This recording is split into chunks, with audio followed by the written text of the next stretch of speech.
Ele vai gravar na minha máquina? Não, ele vai mandar pro Drive. Bem-vindos. Podem começar. Todos aí, a todas as 86 pessoas que estão até agora. Obrigado por demonstrar interesse para participar desse Meetup.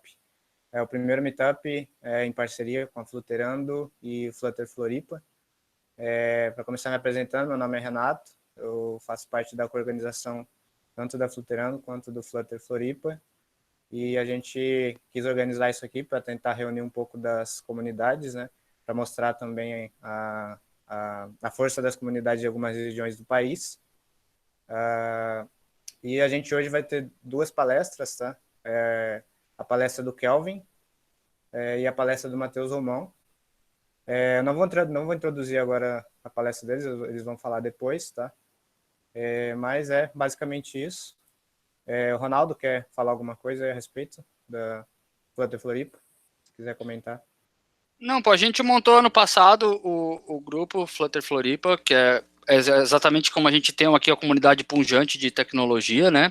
Então a gente resolveu unir ali alguns conhecimentos e algumas áreas, algumas empresas, tudo que a gente já conhecia o pessoal, e a gente ficou impressionado com o nosso primeiro meetup, a gente já teve muita gente, o segundo também, agora aqui, hoje as inscrições encerraram, né, novamente, então a gente está bem feliz com o resultado, e tipo, a parceria com o Fluterando, para nós, é a melhor coisa, não é a melhor coisa, né, mas porque é mostrar para a comunidade brasileira também que a comunidade Floripa é grande, e a gente tem uma parceria dos mestres aí, né, do GDE e de todos os mestres do Fluterando aí, para a gente é ótimo. Valeu. Então, para não demorar muito, Kelvin, quiser já começar. Opa, compartilhar aqui a tela, só um minuto. Pessoal, por favor, não esqueça de mutar o microfone, só para não dar interferência nem na gravação e nem no palestrante, tá? Estão conseguindo ver a tela? Tranquilo? Sim, sim. Ok, vamos lá. Bem-vindo a todo mundo. Obrigado por estar comparecendo aqui ao primeiro Meetup online da Flutter Floripa, como todo mundo, o Renato e o Ronaldo aí apresentaram. Eu sou Kelvin Galvão, assim como o Renato, o Thiago, o Beowulf, o Jacob, a gente do core da Fluterando. E eu também sou desenvolvedor Flutter no Blue BBS2, que é um aplicativo de educação financeira para adolescentes do Banco BS2. E assim, diferentemente de muitos daqui, eu não tenho 10 mil anos de experiência de computação, nem tenho 40 anos nas costas, 30, 28, sou um jovem garfanhoto, que tem aí 3 anos de programação e de programação, digamos assim, remunerada e profissional, com Flutter, foi onde eu iniciei, então é engraçado quando perguntam, legal, mas qual é o teu background? Então, meu background é nenhum, é o Flutter, e é isso aí. E hoje eu vou falar sobre testes de widget, que é algo que é uma das minhas, digamos assim, as características mais legais do Flutter, que eu acho. Assim, você poder testar uma UI sem você precisar fazer um teste de integração e ele ser assim, de um modo rápido e barato. Então, você não tem mais aquela desculpa de, putz, demora para fazer, demora para rodar o CI. É simples e rápido e ele te dá uma confiabilidade muito grande. Então, basicamente, por que eu devo escrever teste de widget? Ele vem para resolver um problema, certo? Então, quando a gente está desenvolvendo uma aplicação, ela vai começando a ficar grande, a aplicação ela vai começando a ter muitas telas, muitos widgets, e essas telas elas começam a ter fluxos diferentes dependendo do status do usuário. Putz, o usuário já é autenticado, ele vai para a tela de login. O usuário tem tal característica, vai para tal tela. Então, nesse momento, a gente tem uma aplicação que ela pode ir para vários ramos. E como é que a gente pode garantir que todos esses ramos estão funcionando perfeitamente? Uns vão dizer, putz, se está na tela, eu estou olhando, esse é o teste que vale. Putz, mas quando tu tem 50 telas, 100 fluxos, 520 cenários, você vai testar tudo isso na mão quando você fizer uma alteração que está no core da aplicação? Então, uma alteração simples no core da aplicação, ela pode quebrar diversas telas. E você, como desenvolvedor... pode mutar aí, Roberto, por favor. Hoje, a Ana Lúcia recebeu uma ótima notícia. Pessoal, pode mutar o microfone aí. Quem acabou de entrar. Valeu. Acho que eu mutei aqui. Então, continuando. Quando você tem vários... Eita. Quando você tem vários cenários na aplicação, fica difícil você, como desenvolvedor, primeiramente, você não é um usuário. Você sabe muito bem como a sua aplicação ela funciona. Você sabe qual input tem que dar, qual é o input certo, qual a formatação certa. Então, como é que você vai agir com o usuário navegando pela sua aplicação e garantindo que ela está realmente funcionando?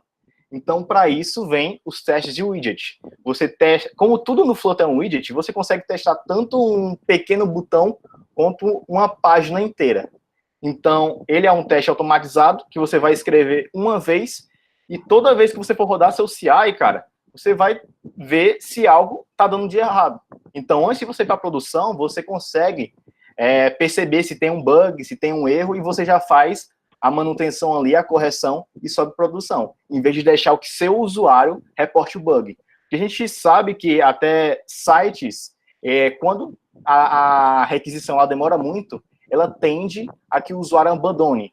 E é quase o mesmo no aplicativo. Quando acontece um erro, é quase certeza que o seu usuário, se ele não for um usuário ativo do seu aplicativo, ele vai dar o fora. E o pior, ele vai dar o fora e ainda vai dar uma estrela no teu aplicativo, que vai cair teu ranking, vai dificultar o SEO da tua aplicação no Google Play, na Apple Store. Então, como é que a gente faz isso? Usa teste de widget. E aí, deixa eu passar aqui o slide. Basicamente, o que é que o teste de widget é? Ele é simples, ele é seguro, ele é fácil de ler e escrever, ou seja, ele parece muito com um teste unitário. A diferença é que, em vez de você estar observando os retornos de funções, os retornos de atributos, você vai estar procurando saber os behaviors, os comportamentos dos widgets. Ou seja, se ele está ativo, se ele não está ativo, se ele apareceu, se ele não apareceu, se você consegue ver aquele modal que subiu, se aquele modal ele foi retirar. Agora o cara tá compartilhando a tela. Ou seja, você consegue perceber todos os comportamentos da sua UI no teste de widget, e de uma maneira que fica muito parecida com o teste unitário. Ou seja, é fácil de você escrever da manutenção, e também é fácil de outra pessoa que lê o seu código e vê o que está acontecendo, quando ele for dar uma manutenção. E outra coisa muito importante é que eles são mais rápidos que teste de integração. Compartilha a tua tela, Kelvin. Tá compartilhado, aqui um cara compartilhou por cima ainda. A galera vai ter que pinar a tela do Kelvin para poder ver. Klaus, tem como você parar de compartilhar a sua tela, cara? Só clicar aí no Stop in Presenting aí, que está aparecendo no meio. Se estiver ouvindo. Uma dica para a galera aí, ir na lista de convidados e procurar a apresentação do Kelvin e pinar, que aí vai ficar por cima. O problema é que tá gravando, entendeu? E ele vai pegar que tá apresentando. Kika ele, ô Bill. Kika, mano. Tem um menuzinho aí do lado do perfil dele. Kelvin, para a sua apresentação e coloca de novo, que aí a tua vai ficar por cima.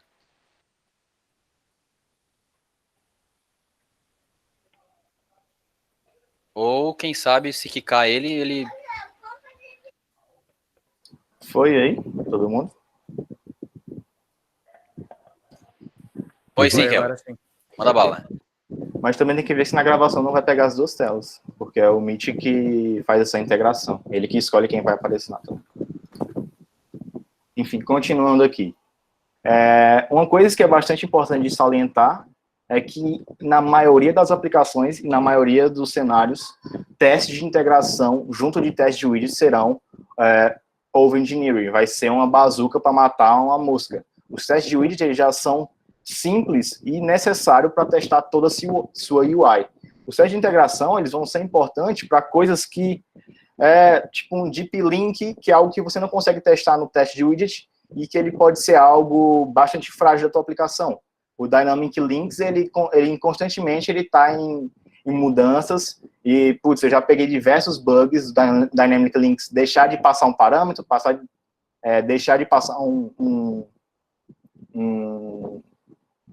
é o nome? O Carry Parameters, e quebrou basicamente o nosso sistema de Dynamic de Deep Links.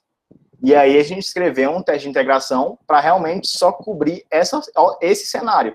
Então, na maioria dos casos, os testes de widgets eles serão o necessário.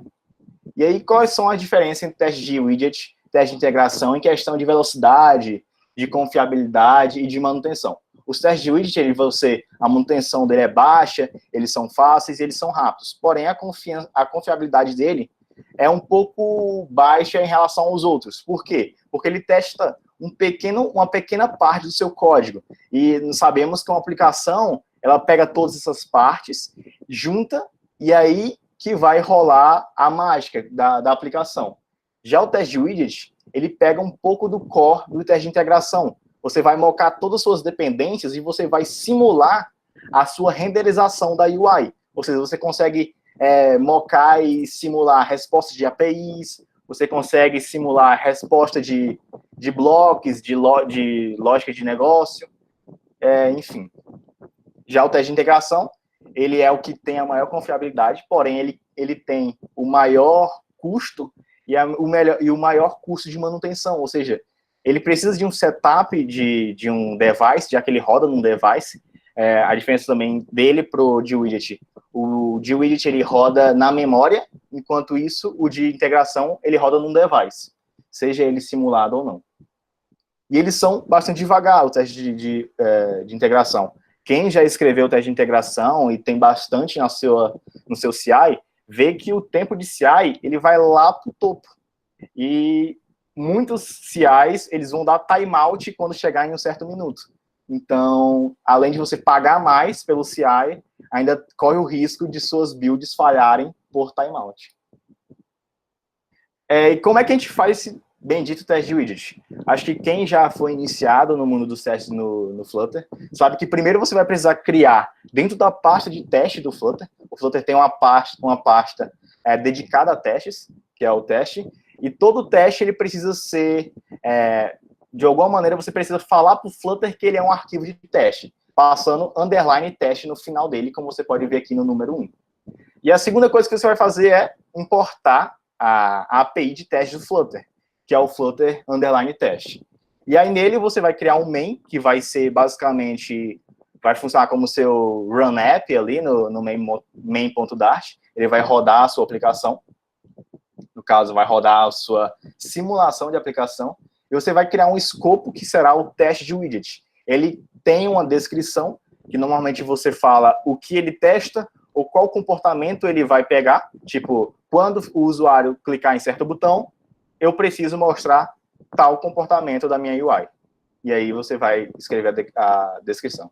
Essa função de teste widget, ele vai receber uma closure que vai receber o widget tester, ele vai ser basicamente o pai dos nossos testes. Ele vai tanto renderizar a nossa aplicação, quanto vai fazer um clique, vai fazer esperar uma animação acontecer, vai procurar um widget na árvore de widget, vai procurar um estado na árvore, então ele basicamente faz tudo.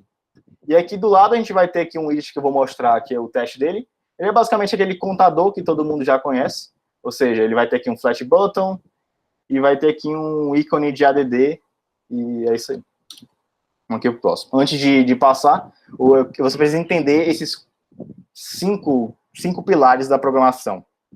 Ou seja, o widget tester, como eu disse, ele vai ser o pai do teste de widget, ele vai fazer tudo para você, e aí ele tem outras funções, que é o pump widget, ele é responsável por renderizar a sua UI em memória. O pump, ele é responsável por recriar um frame da sua tela, ou seja, você fez a função de incrementar. Você utiliza um pump para você pular um frame, ou seja, você vai reconstruir um frame da tela, assim atualizando o estado da tela. Tem um pump and settle, que ele vai fazer basicamente o que o pump faz, porém ele vai buildar, ele vai recriar o frame até o fim dos frames que estão na fila. Ou seja, se você tem uma animação, a animação é frame a frame. Então você utiliza o pump and settle para esperar a animação acabar e aí você fazer o seu expect. Tomando água aqui. E aí você vai ter o Finder. O Finder, como o nome já diz, ele vai ser responsável por encontrar todo tipo de componente de coisa na sua árvore de widget. Ou seja, você vai conseguir encontrar um botão pelo tipo, você vai conseguir encontrar um botão pela key, você vai conseguir encontrar um botão pelo ícone que aquele botão usa, você também vai conseguir encontrar o estado, vai conseguir encontrar o widget puro simplesmente passando o tipo no generic do Finder.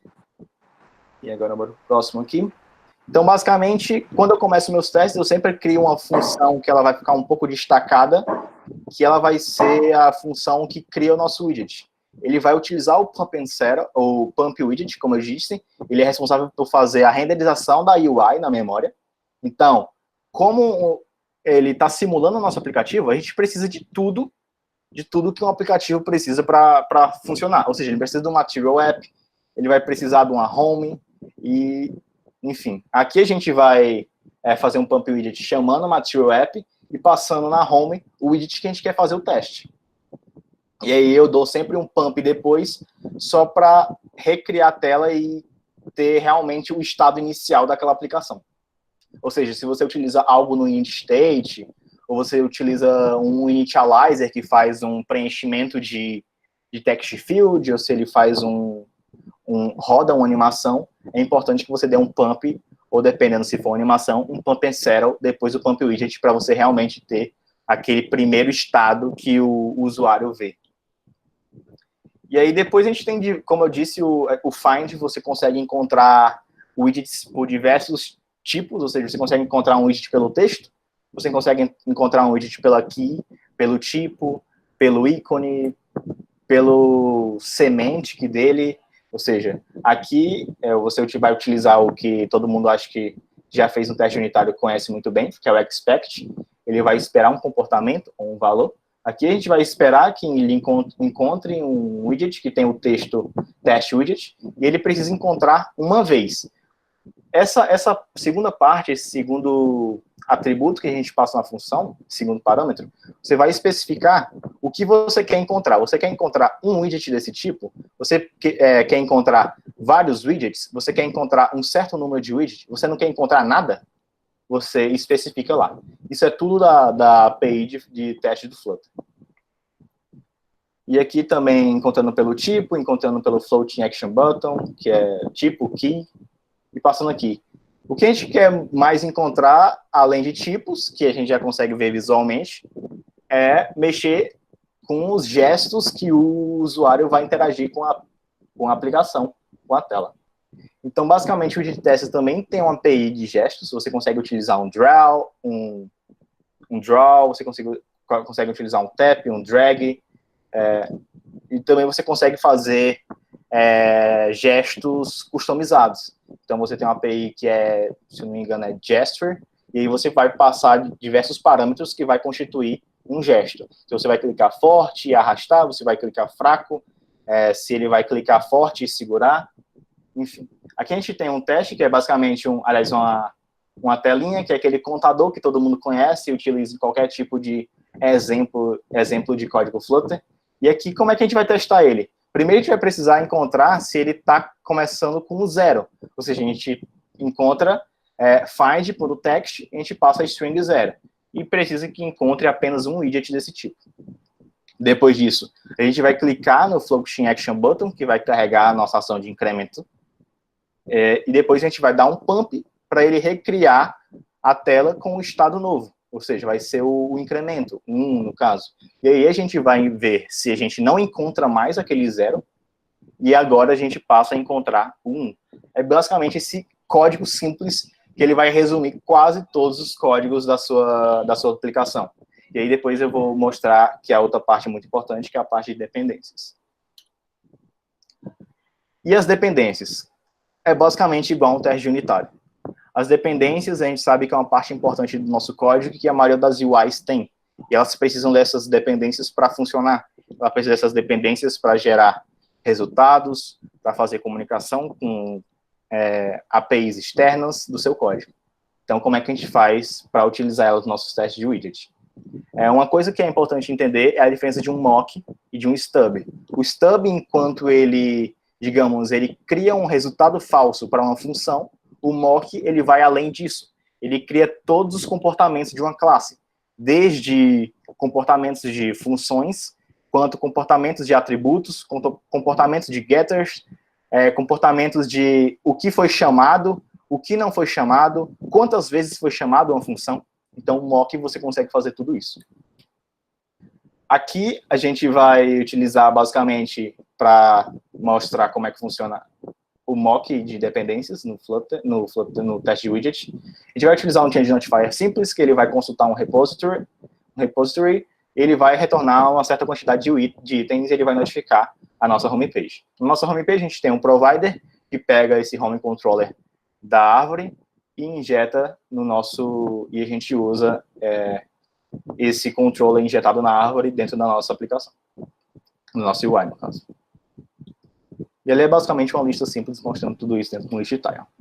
E a gente vai fazer aquilo que eu mostrei antes, a gente vai criar um pump widget, que ele vai renderizar a nossa árvore. E aí, como você viu lá, a gente utiliza um provider recuperando uma instância que está na nossa árvore, no nosso inherited widget. Ou seja, a gente também precisa prover no teste essa árvore. Então, a gente vai colocar um provider acima da nossa homepage. Aqui, no caso, change notifier provider, passando o home controller com home repository. O que é que vai ser esse home repository? Ele vai ser um mock. E aqui, nesse caso, a gente vai utilizar o Mockito, que é um cara que ele é muito conhecido pela galera que usa testes.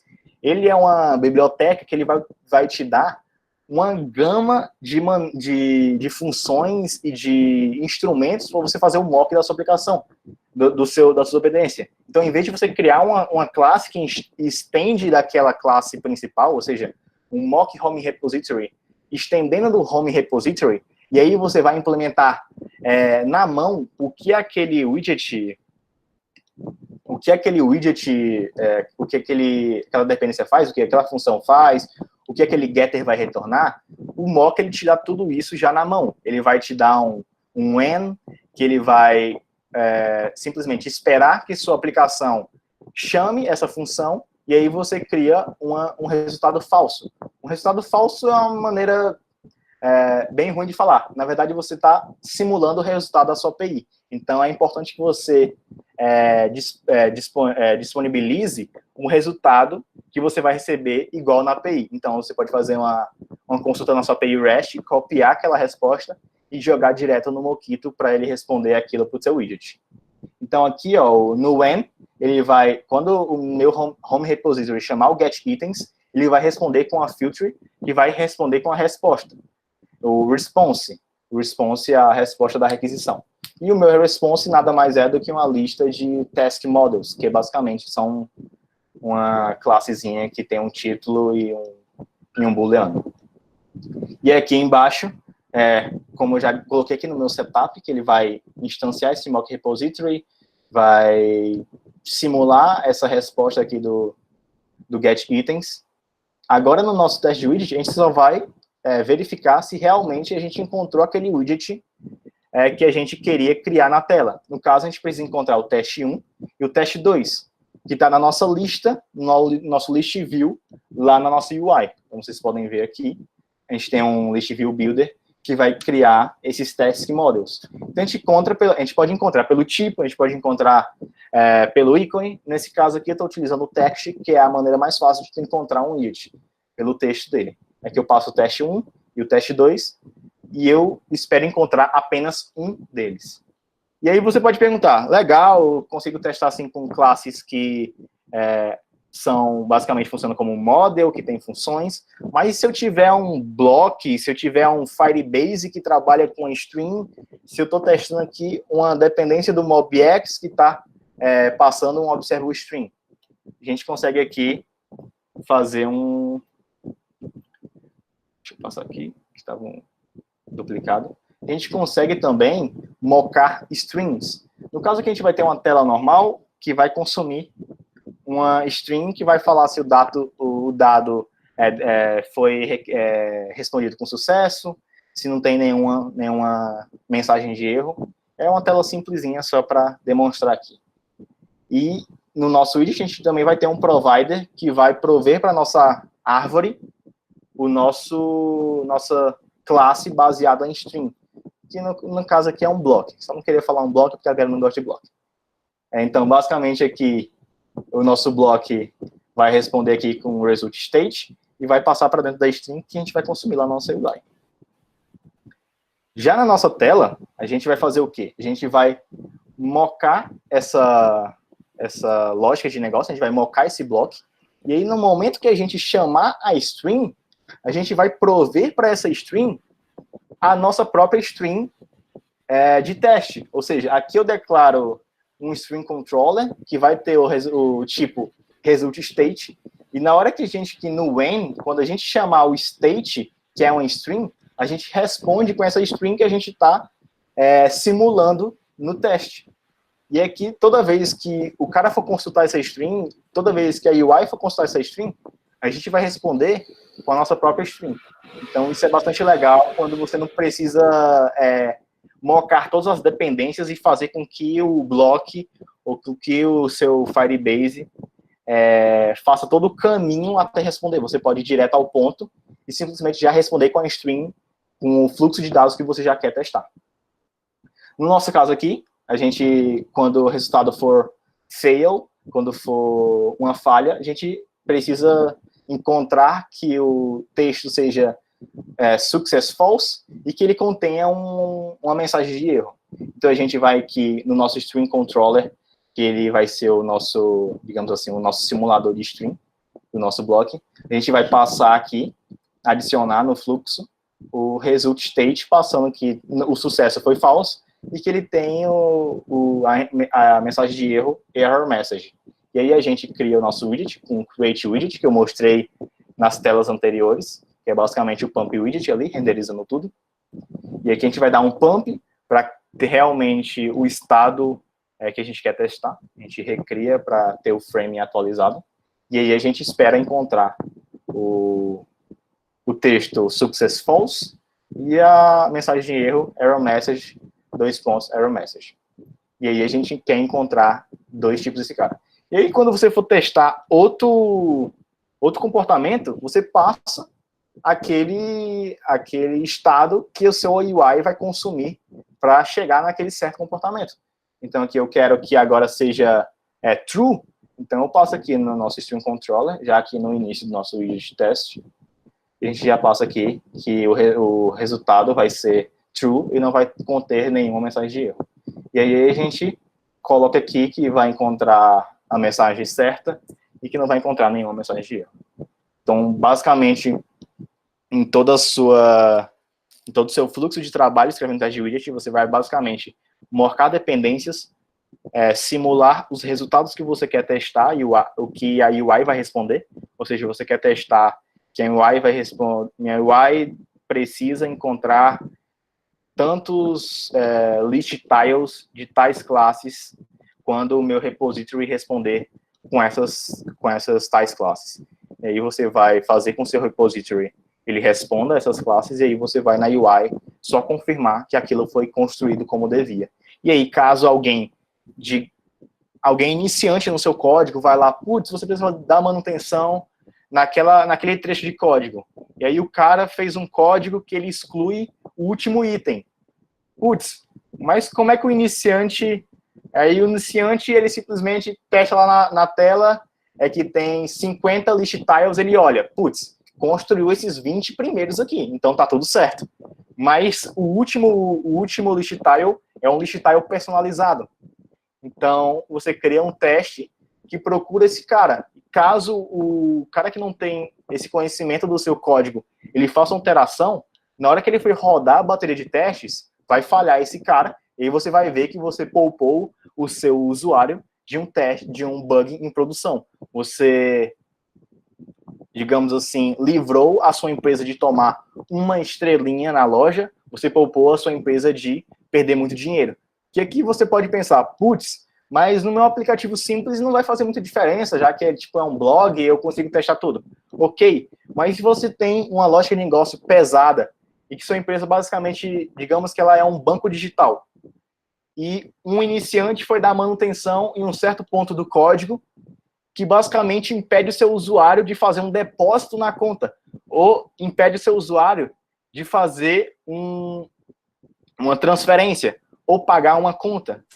Então, se esse código for para produção, se esse código, na hora do code review, sabemos que pessoas que fazem code review são humanas, então elas estão cabíveis a falhas, e se a sua empresa não tem um cara que fica lá de QA, ele não vai ficar lá testando sua aplicação o dia todo antes de uma release, você basicamente vai poupar o cliente de ter um bug crítico e de ter uma péssima experiência e talvez até poupar de você perder dinheiro, poupar que milhões sejam perdidos, ou milhares, ou bilhões, dependendo do contexto da empresa, sejam perdidos, basicamente porque você não testou a UI, você simplesmente olhou ali e viu que aparentemente estava tudo certo, mas você não testou todos os comportamentos da tela. Então é basicamente isso, e se você quiser começar a aprender um pouco sobre teste de UI, teste de widget, eu recomendo aqui fazendo um jabá meu, eu tenho um artigo de introdução ao teste de widget, que ele está bem mascadinho, ele está bem fácil, com uma linguagem não rebuscada, é uma linguagem direta, simples, que você consegue entender. E aí, você quiser ter um contexto maior de testes, já contando desde o teste unitário até o teste de integração, a gente tem aqui o artigo do Toshi, que é o Vamos Falar de Testes, que é um artigo maravilhoso, que ele conta desde o que é um Mockito a como fazer um teste de integração. Então, é basicamente isso. Obrigado aí a todos que assistiram, e se vocês tiverem perguntas, podem mandar.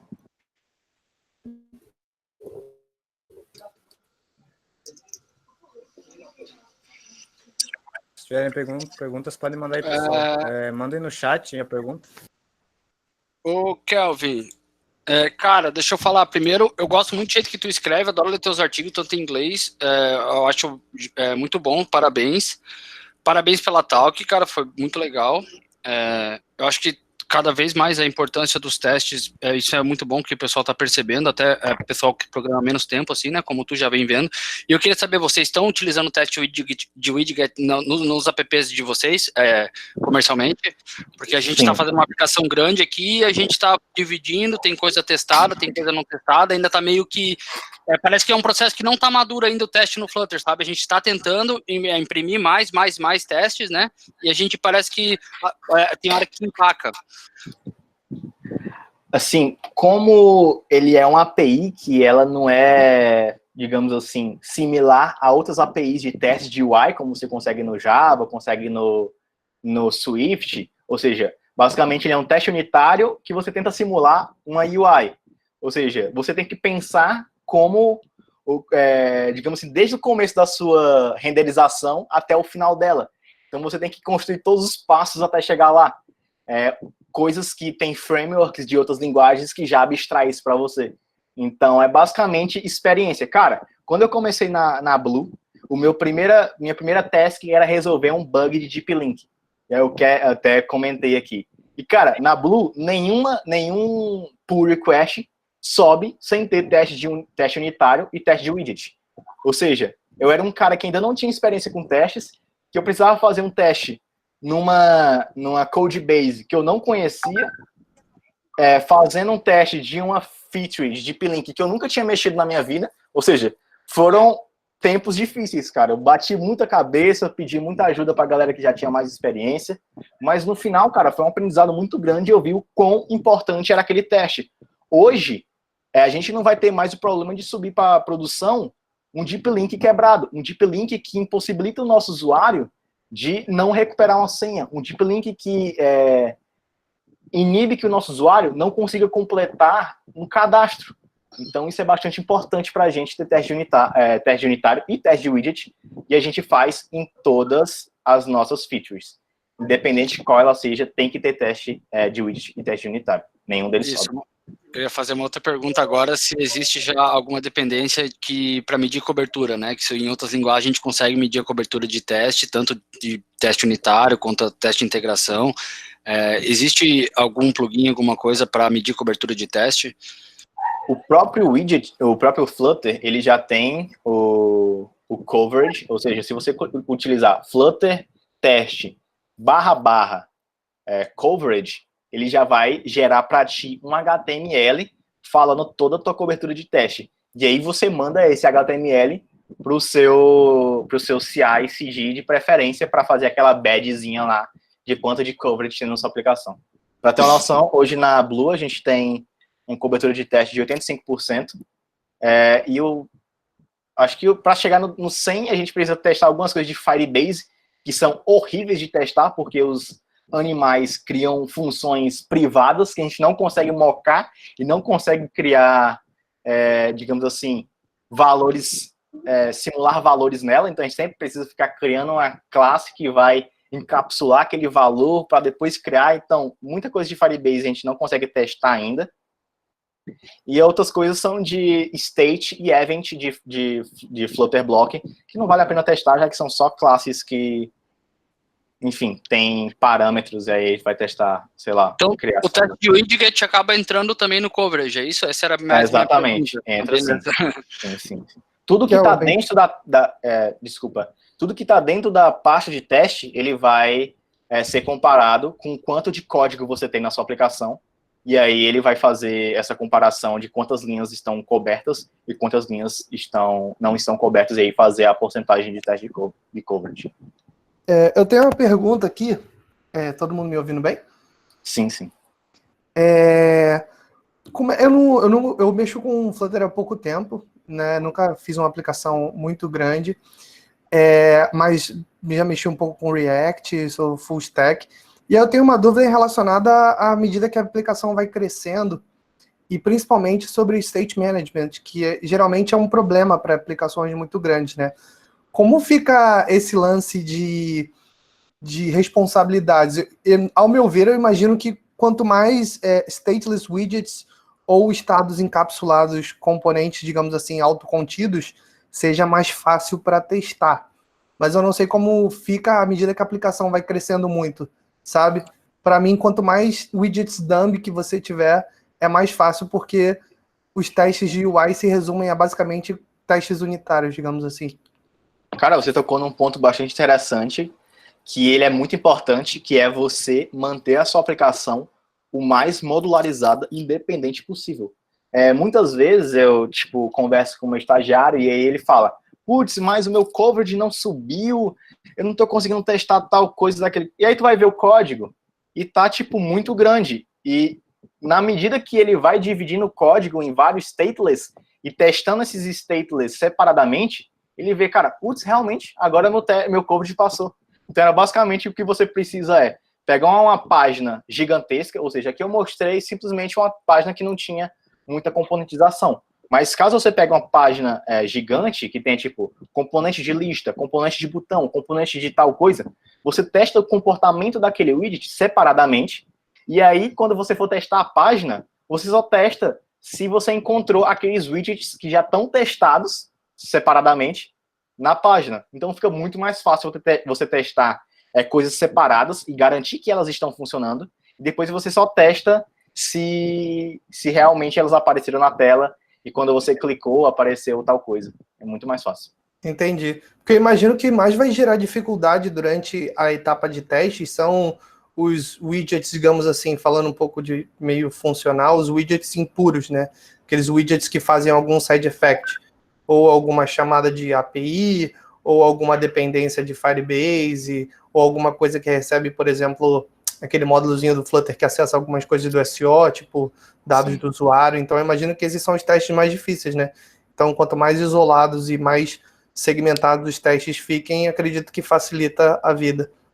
Sim. Quanto mais dependência a tua UI tiver, mais complicado você vai ter o teste de widget, porque como você viu, a gente precisa simular todo o comportamento do widget até ele chegar em certo ponto. Então, se você tem várias dependências e uma dependência comunica com a outra e depende da resposta da outra, você vai ter que criar um setup gigantesco, quando o meu repository A responder, ele manda para o Firebase fazer tal coisa, e o Firebase me retorna e faz tal coisa, e você precisa bater uma cabeça para simular isso na mão, e aí, realmente, depois fazer o teste. Nossa, já bati muito cabeça com isso, cara. E realmente é uma dor. Principalmente quando você está querendo testar coisas que envolvem nativo e Firebase. E Firebase é nativo. Então, cara, é uma dor de cabeça gigantesca. Kevin, o pessoal está me ouvindo? Posso fazer uma pergunta rápida? Pode, sim. Cara, não tem como se livrar do Mockito? Eu tenho que usar sempre esse Mockito. Eu uso teste de tempo, ainda não me adaptei a esse Mockito. Obrigado. Será que não tem como fazer teste se livrando desse Mockito? Cara, como eu disse, o Mockito, ele vai dar tudo o que você faz na mão de graça. Então, tudo aquela classe que você está implementando e falando que cada função vai fazer, basicamente tu vai escrever uma linha de código que vai fazer isso para ti. Então, o Mockito, para mim, ele é um facilitador. Você consegue fazer testes sem ele, mas para que eu vou escrever o teste de widget, ele já vai ser um pouco mais de tempo que você vai levar para subir a sua feature. Então, para que eu vou escrever mais código? Vou demorar mais tempo escrevendo meu teste, sendo que eu já tenho uma dependência que é testada de guerra, ela já funciona, ela já está há anos e anos aí no mercado, sendo utilizada para testes em diversas plataformas e funcionando bem. Porque eu vou escrever da minha maneira, sendo que já tem uma maneira que vai disponibilizar todas as APIs possíveis. Tipo a API de Verify. O Verify é muito importante quando você quer testar se uma função tua chamou outra função. Digamos, você tem uma função de criar, de um formulário. E no meio dessa função, além do formulário registrar os inputs do usuário, ela salva no Shared Preferences. Para quando o usuário reentrar na aplicação, ele não precisar reescrever o que está no formulário, e o formulário magicamente já está ali com o que ele deixou da última vez que ele usou.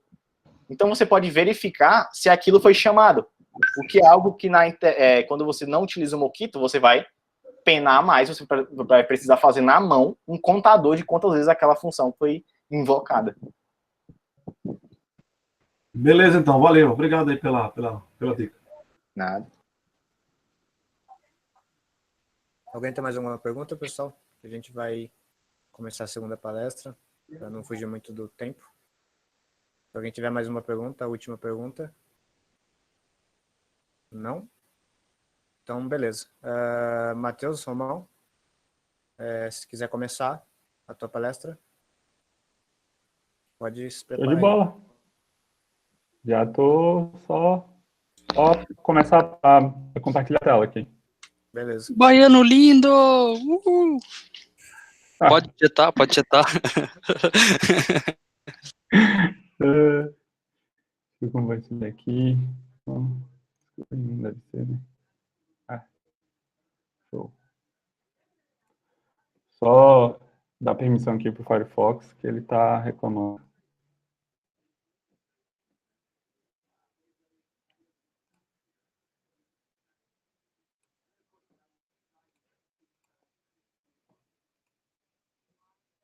Você está conseguindo ver minha tela? Sim? Estamos sim. Tá aparecendo. Show de bola, show de bola. Engraçado porque não aparece para mim aqui a resposta. Mas enfim. Então, galera, boa noite. Muito obrigado por terem esperado até agora. Eu fico muito feliz de ter sido convidado para trazer um pouquinho do meu conhecimento para vocês. Hoje a gente vai falar sobre Platform Channels, que muita gente hoje, mesmo que comece a usar o Flutter há pouco tempo, utiliza mesmo sem saber. É a tecnologia que está por trás aí de quase todos os plugins que a gente tem no Pub hoje, né? Tudo que a gente precisa acessar no mundo nativo precisa passar pelo Platform Channels.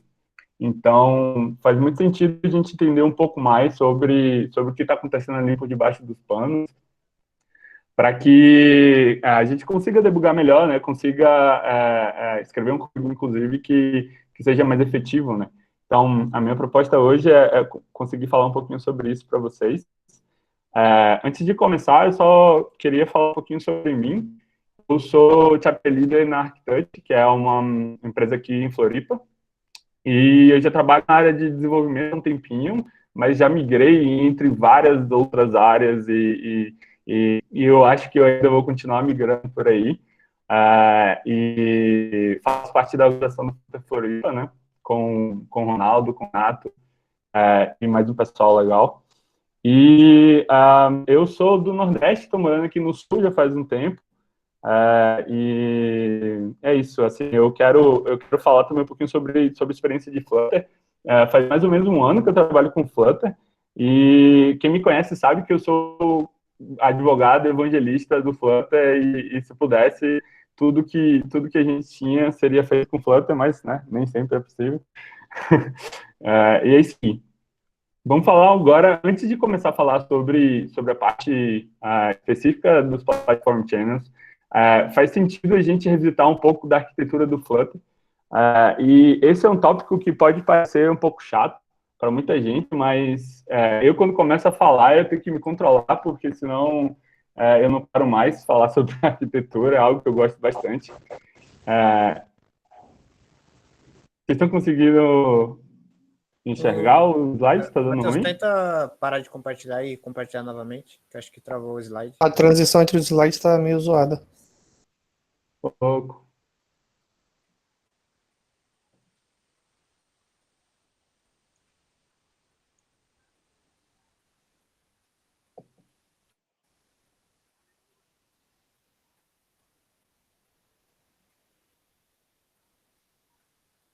Foi? Foi? Vai, tá Boa. aparecendo. Beleza.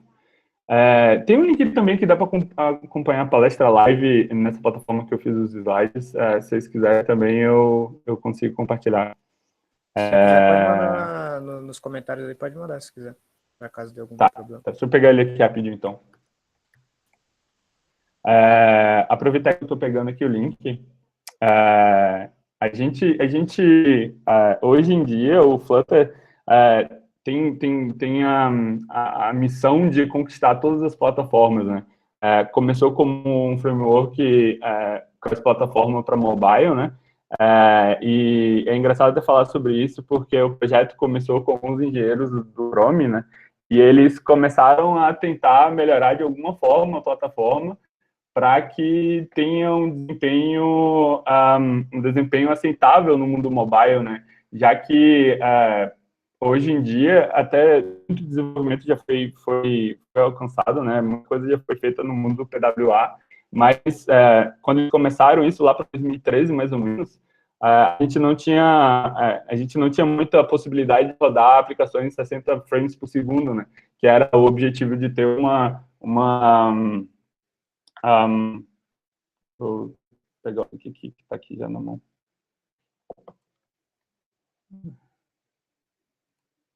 Vou mandar aqui no comentário para vocês.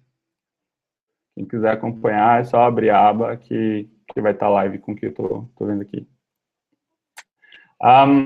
Mas aí, voltando, aí eles começaram a explorar, né, o que dava de tirar do Chrome para fazer ele ficar mais responsivo possível, né?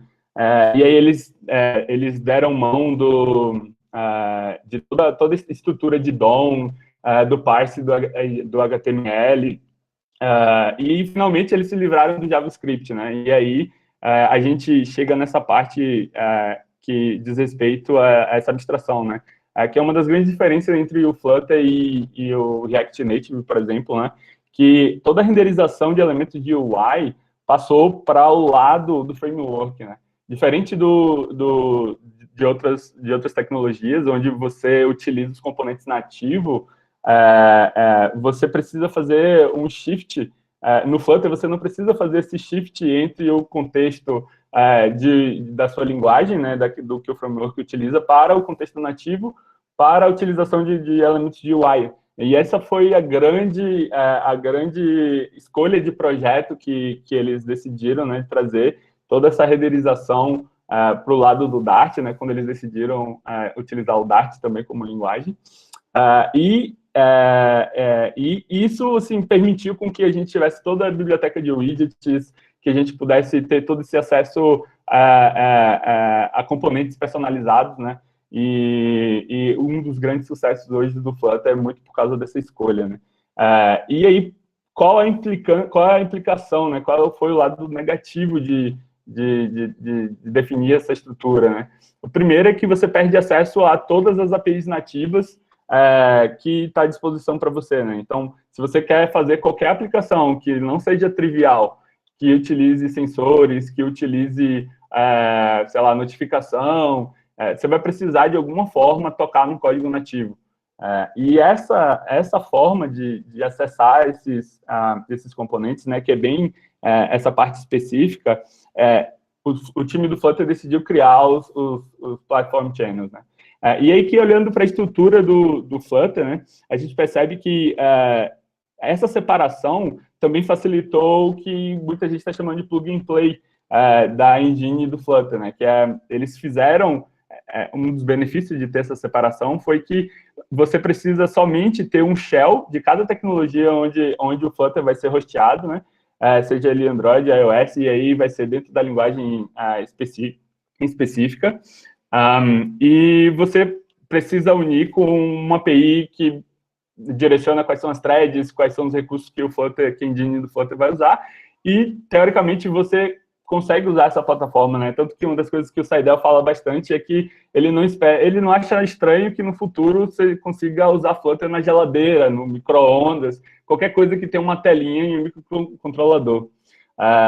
E isso é bem interessante, né?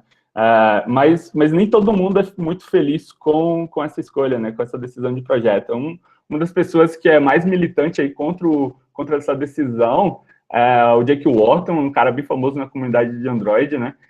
Hoje ele está até trabalhando na Square, ele saiu da Google, né? Continua como advogado, mas ainda hoje ele está específico na Square. E, assim, para ele não faz sentido refazer todo esse mecanismo de renderização, né? Para que você vai reinventar a roda se as plataformas nativas já possuem seus métodos e são métodos performáticos, né? De utilizar os componentes de UI. Mas, enfim, né, ganhos, a gente tem essa flexibilidade que o Flutter traz para a gente, mas para a gente acessar as coisas nativas, né, a gente precisa usar esse Platform Channels para acessar, né, e ligar o código nativo. E aí, só para terminar essa parte mais de introdução, né, o Dart pesa bastante na escolha de isolamento do Flutter, né, e foi um dos motivos dele terem largado JavaScript. Bugou de novo? Matheus, como tá transmitindo, eu tô com a aba aberta aqui, eu vou tentar compartilhar do meu, e aí você vai falando, beleza? Tá, vou parar de compartilhar, então. Beleza.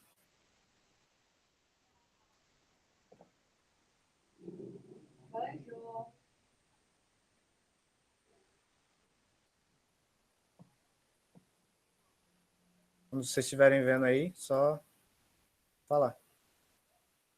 Tá aparecendo aqui para mim. Beleza. Sim. De bola. Show. Show. Então, vamos lá. Então, para o que importa para a gente, né, no Dart hoje, a utilização de Platform Channels implica em código assíncrono, né? E para falar sobre código assíncrono, a gente precisa entender da estrutura do Dart, né?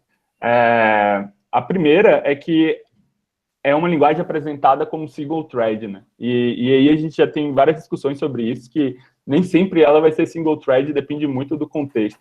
Mas o padrão é que o Dart, você não tem acesso às threads, mas sim a pequenas alocações de memória chamado isolate. E toda vez que você precisa fazer qualquer coisa em background, você criaria um novo isolate, né? Ou usaria mesmo, ou deixaria isso específico para que o framework lide para você, né? Com todas as APIs que estão disponíveis, como Future, Strings, né? Assim que é o H, Generators.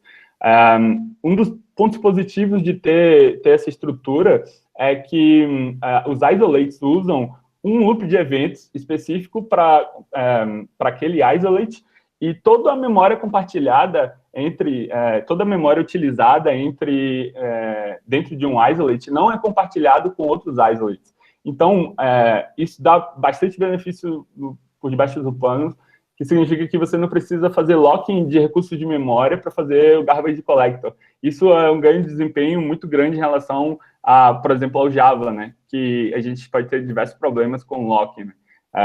Acho que o pessoal mais da velha guarda já teve problemas com isso. E aí, por usar os isolates, o garbage collector do Dart consegue ser geracional, o que é de extrema importância para o Flutter, conseguir destruir árvores e árvores e mais árvores de widgets em uma velocidade que não dê junk, né, ou aqueles lagzinhos na tela, e consiga manter a responsividade do aplicativo. E aí, bem aqui no GIF, dá para entender como que funciona se você precisa compartilhar informação, e esse é a base muito parecido como o Platform Channel funciona. Você tem dois isolates, se você precisa enviar qualquer tipo de informação entre eles, você utiliza um sistema de portas com o envio de mensagens assíncrono. E aí você tem um send port, tem um receive port, e cada item que você envia é derivado de um protocolo chamado capabilities, que garante que o arquivo enviado no mundo do Dart vai ter a mesma estrutura quando chegar do outro lado, né? Ele vai ser encodado, ele vai ser decodado, mas você não vai precisar se preocupar com isso, o que é algo bem positivo e é um dos problemas do Platform Channels que a gente vai ver agora, né? Eu gosto muito de falar que o Platform Channels parece muito com encanamento. A gente vai passar agora para a estrutura dele, né? E você vê que é muita ligação de um canto ao outro, né?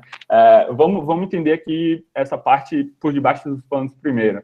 A gente tem o nosso código em Dart, né, do nosso aplicativo Flutter. Ele precisa se comunicar com alguma API nativa no mundo Android ou iOS, né? Como é que acontece, como é que isso é possível dentro da solução que o time do Flutter ofereceu para a gente, né? Existe uma API bem básica chamada Binary Message, e a gente vai ver rapidinho ali como é que ela onde você precisa encapsular os dados que você precisa mandar de um lado para o outro, de forma binária, e aí, por isso, Binary Message, essas mensagens são mandadas assincronamente para ambos os lados, né? Pode ser do lado do Dart para o lado do Android, ou do Android para o lado do Dart, né? Tanto faz, é bidirecional. E a comunicação é envelopada para você, desde que você tenha feito o encode dos dados para binário, que é um dos pontos que a gente vai falar agora um pouquinho mais para frente, que é um problema. Mas, quando ele chega do lado nativo, passando por um canal de comunicação, você consegue fazer o decode desses dados e utilizar do jeito que você precisa, né? Utilizar aquele dado que chegou e chamar uma outra API, ou pegar algum dado de uma API que você recebeu nativamente e mandar para o seu aplicativo, né? É mais ou menos assim que funciona, né? E aí, na prática, a gente tem algumas APIs mais high level que facilitam essa comunicação entre os lados, né? A gente vai ver duas em específico que são as mais utilizadas, que é a Method Channel e o Event Channel. Os dois funcionam de uma maneira muito parecida, mas é o mecanismo que você tem para enviar alguma coisa do seu estado para o seu host, né? Ou do seu host para o seu app e aí transformar isso no estado. Então, vamos lá. Eu falei sobre o Binary Message, né? A gente consegue ver aqui a estrutura dele, né? Para você conseguir mandar uma mensagem saindo do Dart para o lado nativo, né? Esse primeiro bloco aqui seria o código em Dart, o segundo em nativo. Você precisa lidar com os dados que você quer transmitir, né? Nesse caso, eu estou querendo transmitir um int. E aí, o write buffer, ele me dá de graça o put int 32. Se eu quisesse mandar uma string, por exemplo, o write buffer ele já não funciona. Ele só tem acesso a tipos muito primitivos, tipo float, tipo algumas listas específicas, eu sempre esqueço o nome, U8 list 32, alguma coisa assim, que é a lista também de binários. E aí você consegue ter acesso você consegue ter acesso a um binary message que já está alocado para você dentro do framework e, de maneira assíncrona, você consegue mandar através de um canal lógico, que aí você precisa especificar tanto do lado nativo quanto do lado do Flutter, uma string que vai ser o nome, né, vai ser o canal lógico por onde essas mensagens vão chegar e vão sair. Nesse caso aqui, a gente tem a string definida dos dois lados, tá vendo? E aí, quando você chega no Android, você consegue ter um handler onde você vai fazer o decode dessa mensagem que chegou, né? E aí fazer o que você quiser. Repara que dentro do Binary Message a gente precisa sempre responder uma mensagem que chegou, porque, de outra forma, esse await aqui, ele nunca ia completar, porque o framework fica esperando a resposta. Então, foi uma decisão de API mesmo, de toda mensagem que você manda ter que mandar uma resposta. E outra limitação é que, como a gente está trabalhando com isolates, é importante que no mundo nativo você use sempre a main thread, seja no Android ou no iOS, porque o main isolate do Dart também é relacionado a Flutter View no Android ou Flutter View Controller no iOS. Então, se você estiver fazendo qualquer operação com API no mundo nativo, que seja assíncrona e você use, sei lá, RX, coroutinas, alguma coisa assim do tipo, no mundo do Android, por exemplo, para fazer essas chamadas, você tem que lembrar de voltar para a main thread, senão vai crashar, da treta. E aí, o último ponto que a gente tem para falar sobre isso é que toda exception que acontece, ela é logada, seja ela do mundo do Android, ou seja ela no mundo do Dart, e você consegue lidar com isso, dependendo de onde é que aconteceu esse exception, né? E aí, como padrão, toda exception volta como uma resposta em nula, para que você consiga lidar com o que aconteceu, né? E se você não setar um handler, ele também responde como nulo. Essa API é bem simples, apesar de que eu falei bastante sobre ela, mas ela não possibilita, por exemplo, você mandar uma string, né, que seria um caso bem comum de acontecer. E aí eles implementaram uma outra API em cima do Binary Messenger, que é o Basic Message Channel, que basicamente o que eles fizeram foi adicionar um codec que faz essa tradução dos tipos para o binário, e aí funciona normalmente. Existem alguns codecs que fazem a tradução dos tipos primitivos.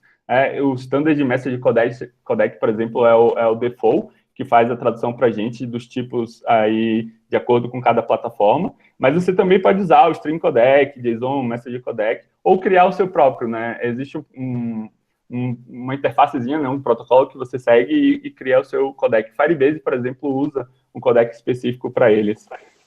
Se você não quiser criar o seu codec, você pode utilizar uma segunda solução que seria usar um outro mecanismo de serialização, né?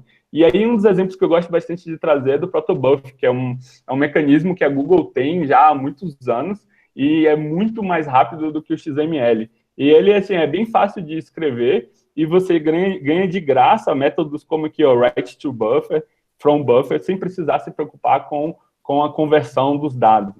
Isso é bem interessante, faz sentido, né?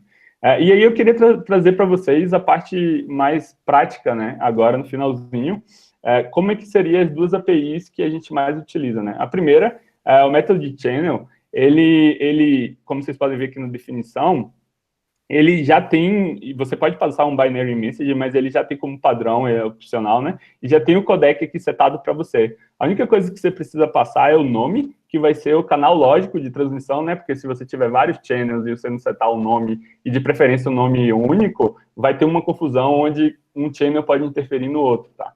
Isso é importante de falar. E aí, se a gente olhar aqui na implementação, que como que eu não estou compartilhando a minha tela, vocês não vão conseguir ver o zoom, né? Mas não sei se está dando para ver direito o código em Dart aí, Renato. Não consigo dar zoom aqui porque ele... Não, beleza, eu vou passar, a gente tem mais um tempinho ainda, né? Estamos quase acabando. Mas vou passar pelos pontos mais importantes, né? A primeira coisa quando você cria um método channel é setar o nosso canal, né, de comunicação. E aí é importante que você use o endereço seu, porque outras aplicações ou outros plugins vão estar usando os channels deles para acessar as APIs que eles precisam. Então, pode dar algum conflito aí entre o nome, né?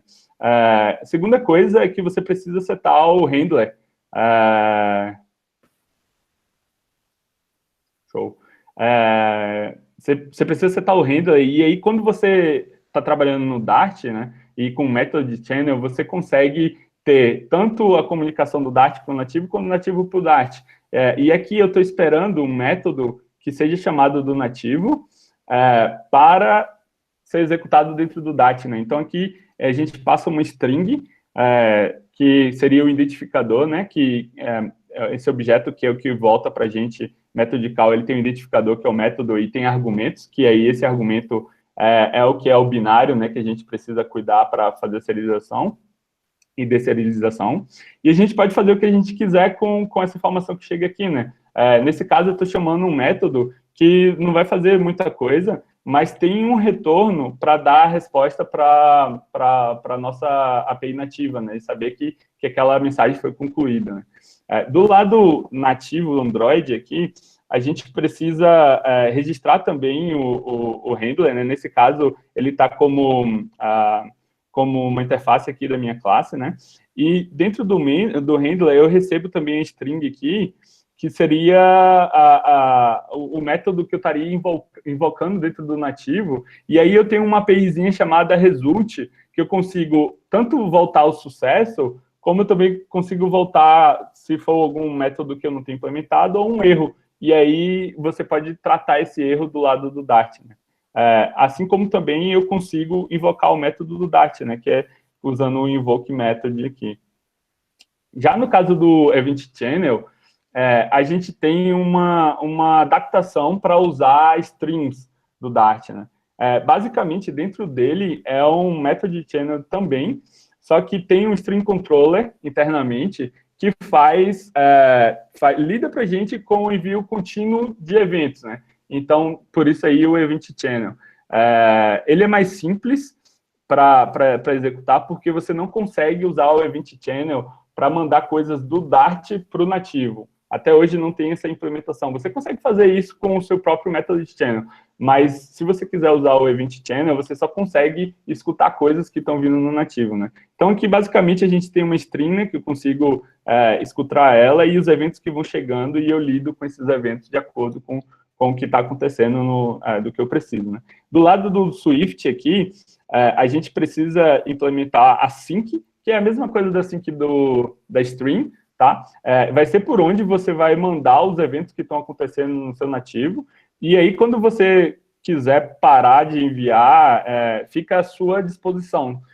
O importante é que no momento que o aplicativo morre, você precisa cancelar a sua sync para que aquela tela morra, né? E enfim, você não tem nenhum tipo de problema com o link de memória aqui, né?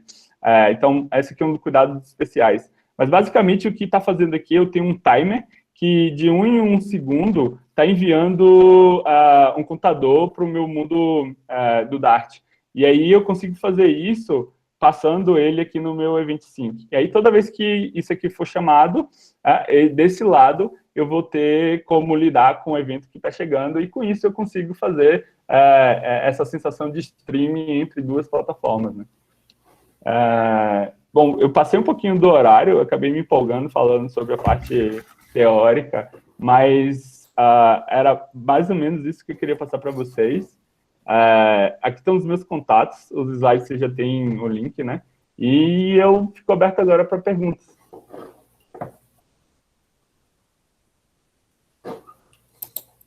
Quem tiver pergunta aí para fazer, se quiser fazer no chat também, pode fazer no chat que a gente lê.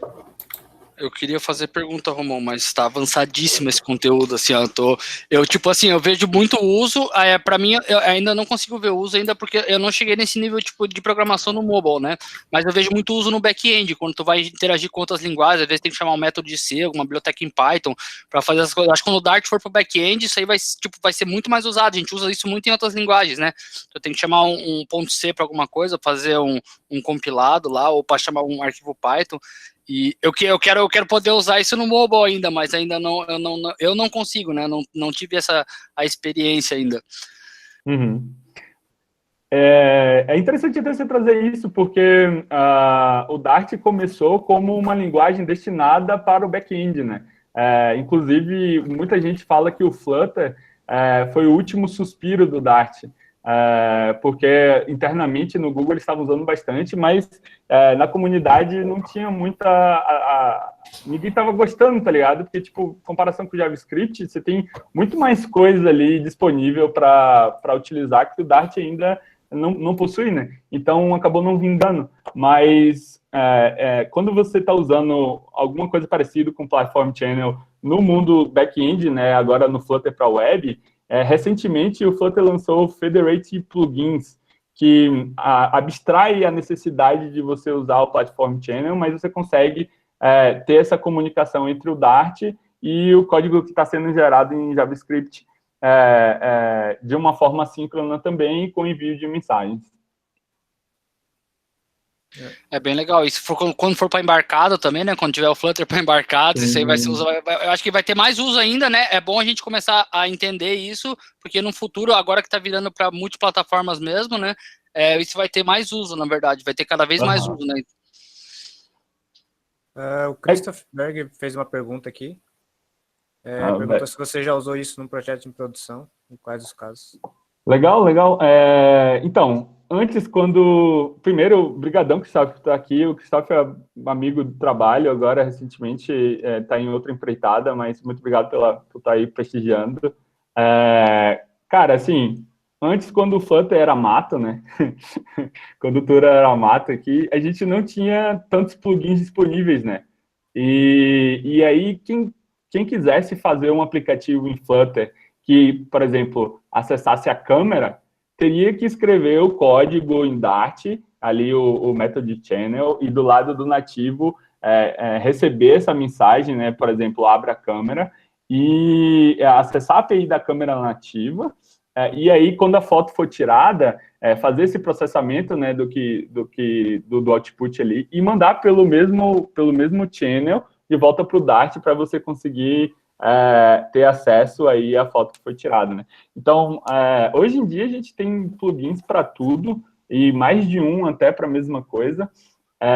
Então, tá bem de boa, assim, você chegar e utilizar o que já tem por aí. Mas se em algum momento você precisar de uma implementação customizada, digamos, você tem uma aplicação específica que usa, sei lá, um sensor aí de um acelerômetro, e a lib de acelerômetro não te dá tudo que você precisa. Ou, sei lá, o de Bluetooth, por exemplo, também é algo que se você precisa conectar para o BLE ou BTC, você vai precisar de escrever essa implementação ali na mão.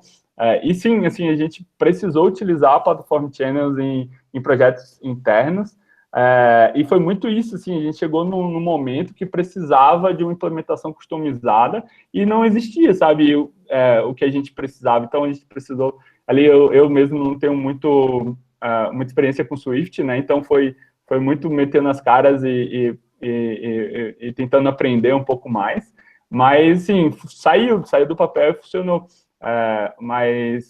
e aí vai depender, né, muito do projeto. Só uma observação aqui.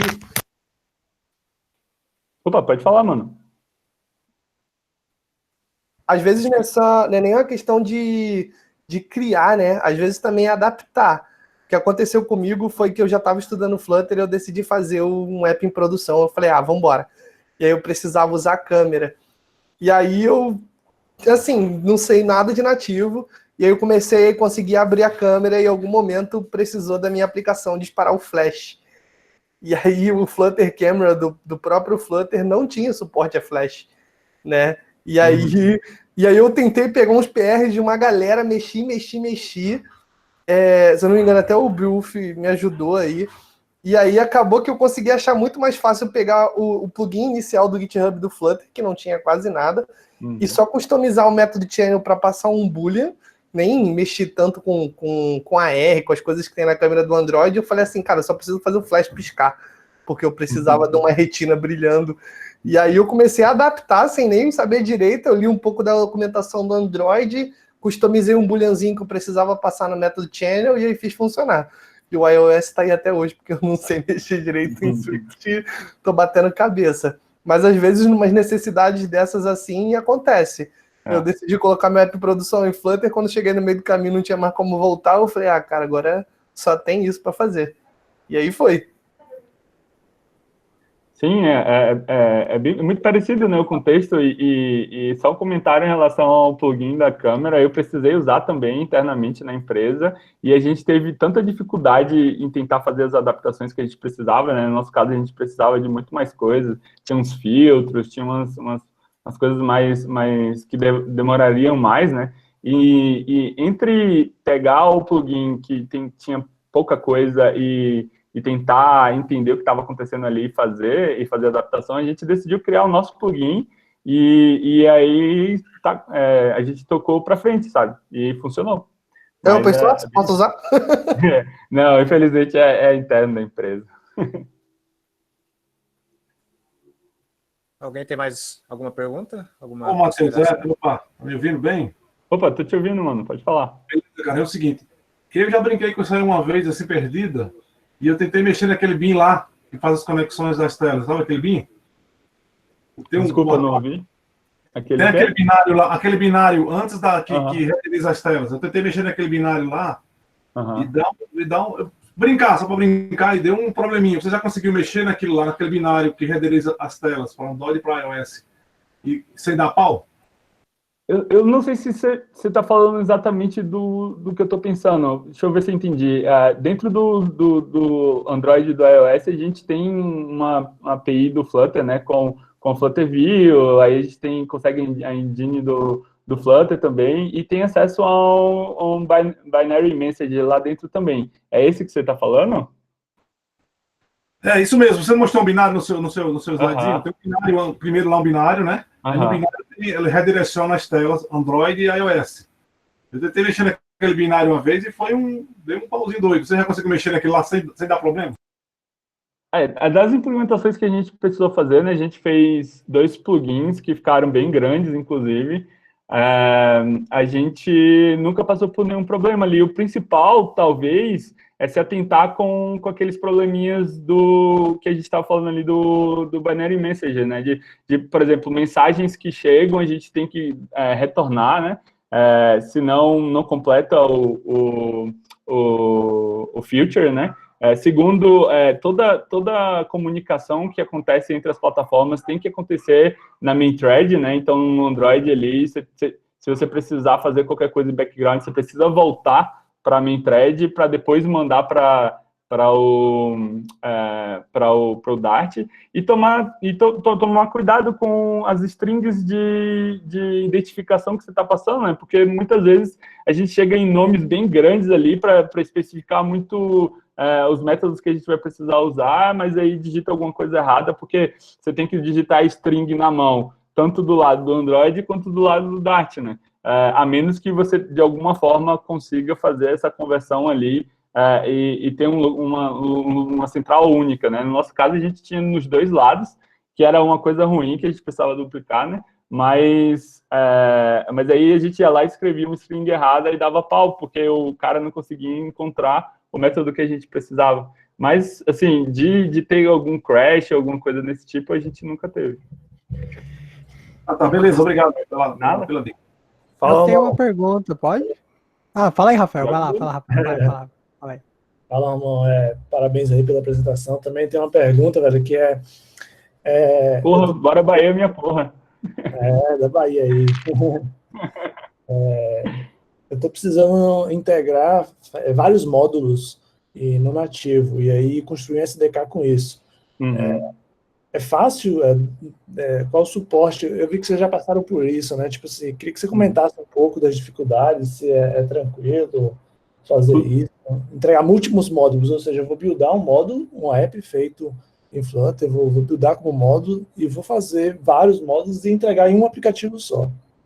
Eu tenho um issue bem grande sobre isso lá no repositório do Flutter, que logo quando o ADD2App foi lançado, né, a gente viu uma oportunidade de negócio muito boa, e eu acho que muitas empresas estão, agora que foi para release, muitas empresas estão bem interessadas nisso.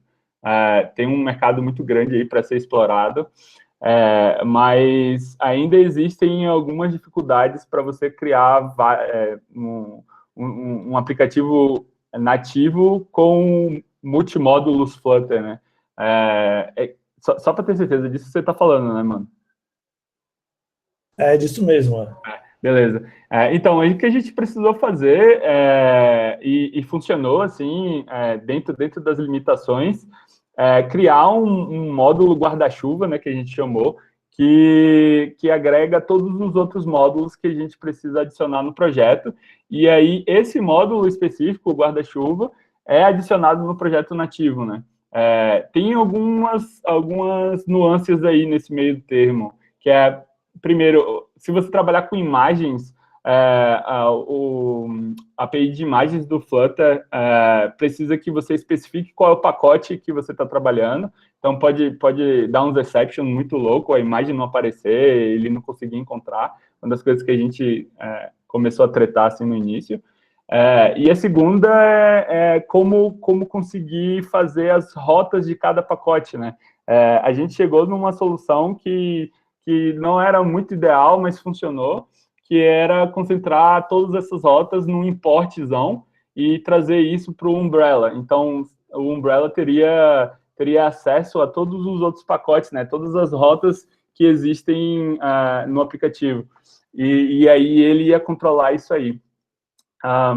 Pelo que eu entendi, assim, do que já foi desenvolvido e que falta ser desenvolvido, ainda vai mais um tempo para deixar bonitinho de você conseguir adicionar cada módulo específico ali dentro do projeto nativo sem precisar do Umbrella, mas a gente parou de mexer com isso faz um tempo, então eu não vou ter muito mais atualização do que isso aí. Nossa. Quando você disse que teve problema com imagens, transpassar imagens de plataformas ou renderizar imagens? Renderizar imagens, mano, porque, tipo assim, imagina que você tem um pacote que tem a sua rota ali que vai exibir uma imagem, sei lá, uma imagem local lá mesmo, que é um asset seu, do projeto. E dentro do Umbrella, você vai chamar essa rota, né, que está em outro pacote.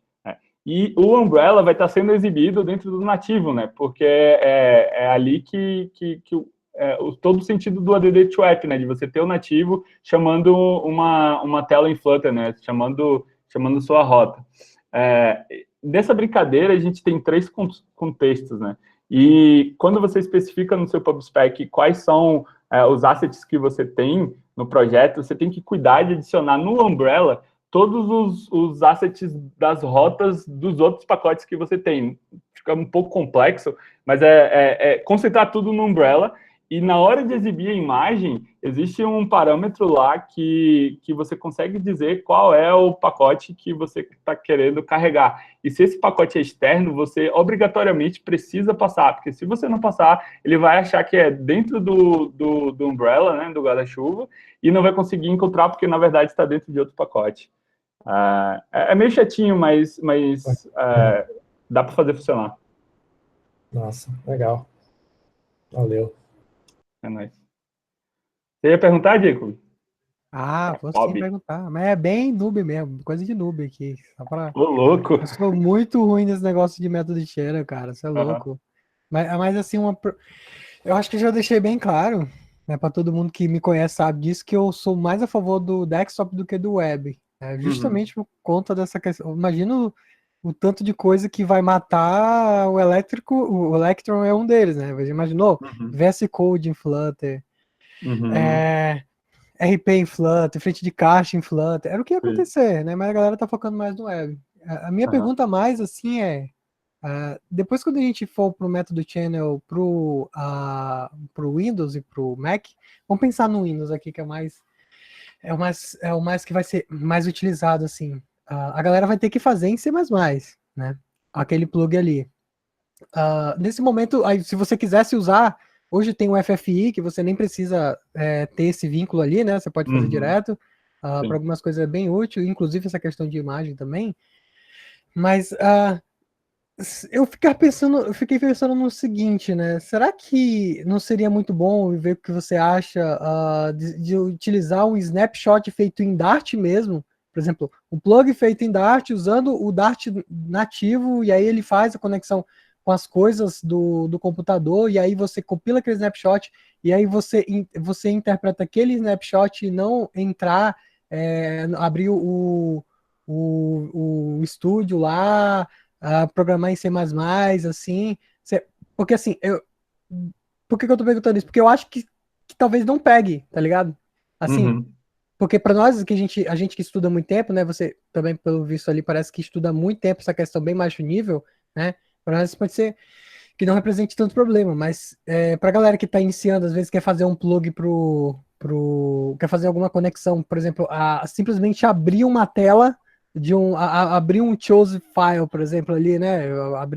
Abrir uma coisa nativa ali e tal. Será que não ficaria muito difícil implementar ali na questão dos desktops? Ou você acha que assim, a gente vai ter que ficar eternamente dependente, ou então aprender C++ ali é um dever de todo desenvolvedor? O que você acha dessa parada? Cara,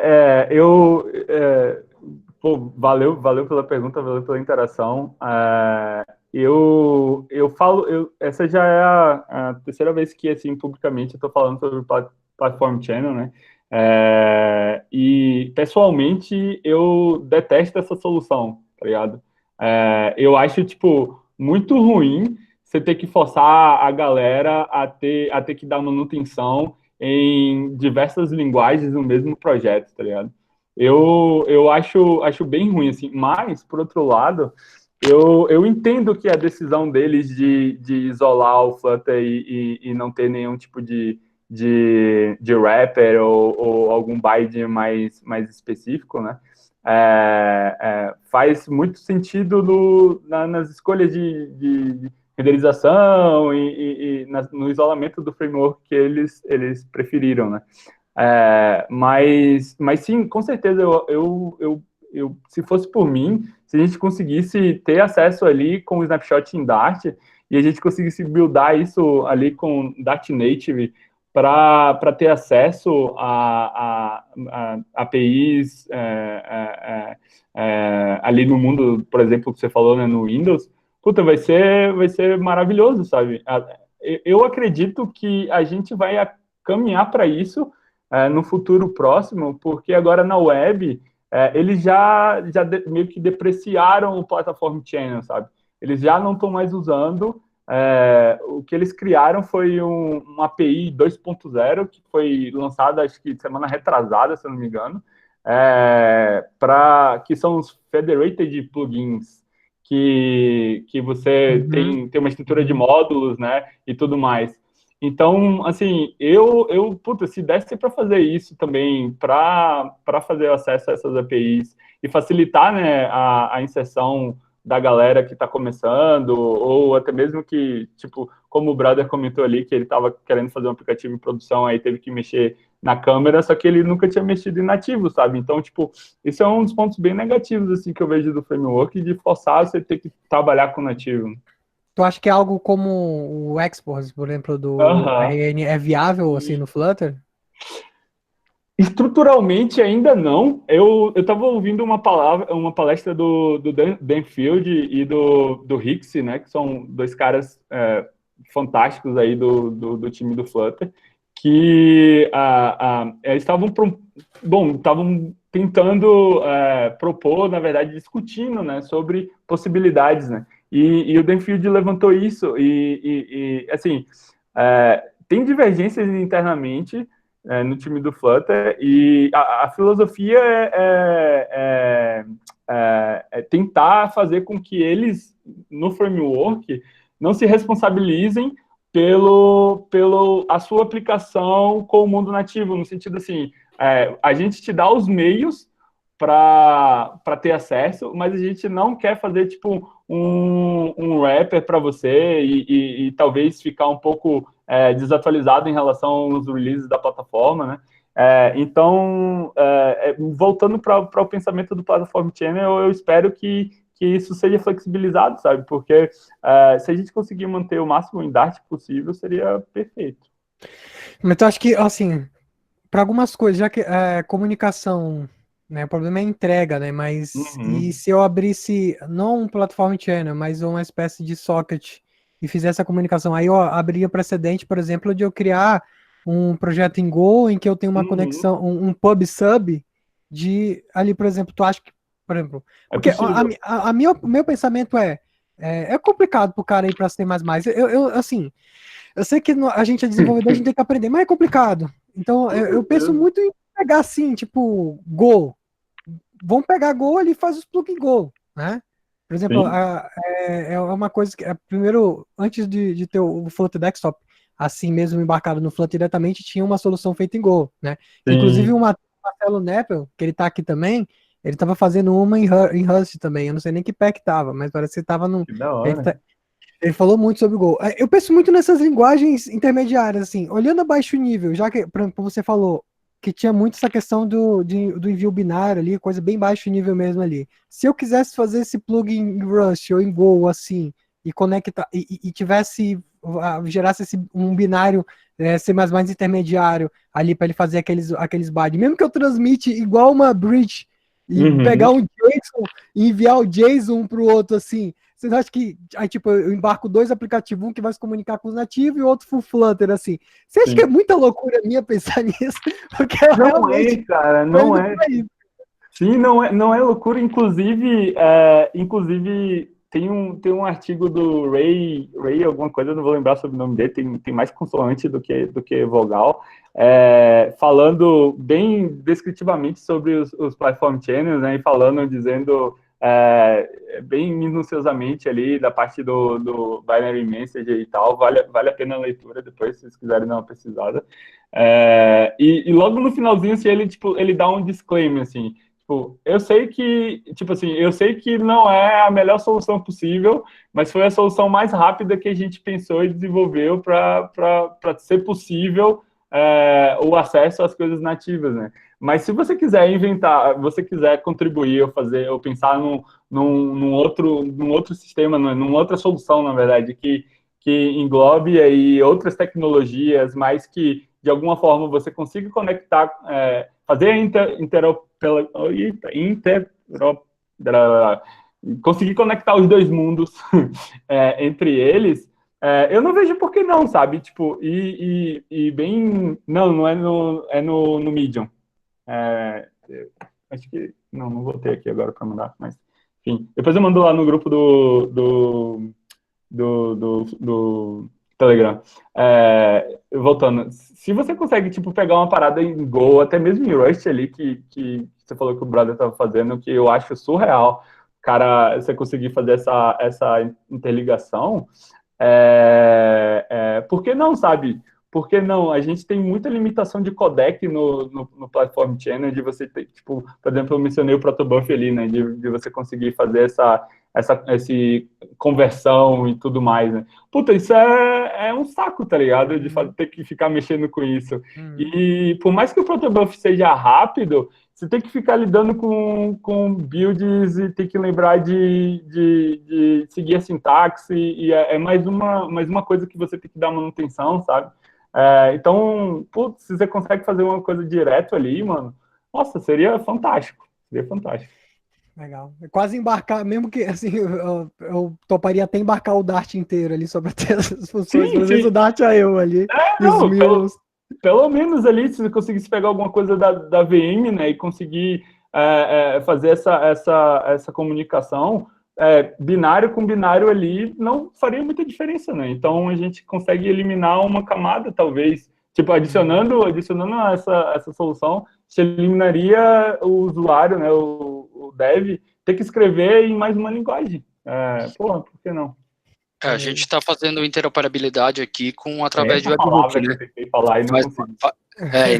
Porque a gente faz muito isso, então a gente tem muito serviço em Python e Go, então é uma palavra bem recorrente nossa, mas a gente faz através de webhook, por exemplo, a gente chama a API, daí vai lá quando tem um PubSub lá, né, quando tem um evento lá, ele vai lá, manda pro Rasura, formata no formato que a gente precisa lá, que é o FHIR, que é da saúde, né, e daí a gente recebe de volta isso, então a gente interopera sempre através de webhook, né, API webhook, mas chamar um binário direto seria a melhor coisa do mundo, né.